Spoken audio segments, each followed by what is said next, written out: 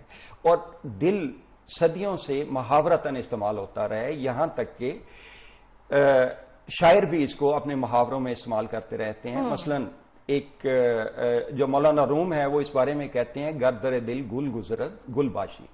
اگر دل کے راستے پہ یعنی آنے جانے والی سانسوں کے راستے پہ ایک پھول کو بٹھا لو گے تو پھول بن جاؤ گے. بلبل بےقرار بلبل باشی, اگر بلبل کی بےقراری پیدا کر سکو تو خود بلبل بن جاؤ گے. ٹھیک. اچھا ڈاکٹر صاحب دل اور دماغ کی بات جو ہے وہ تو ہم نے ڈسکس کر لی. اب دل اور دماغ کے جو پیشنٹس ہیں ان کے لیے کوئی ڈائٹ پلان بھی بتا دیں.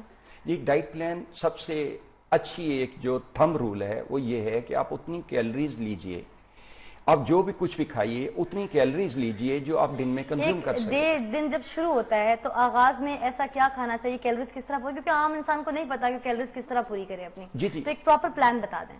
جی صبح کا ناشتہ ہمیشہ سے کہا آتا رہا, اور یہ اس کے بارے میں حدیث بھی ہے کہ آپ ہیوی کریں, دوپہر کا لنچ اچھا کریں لیکن رات کا کھانا کم کھائیں.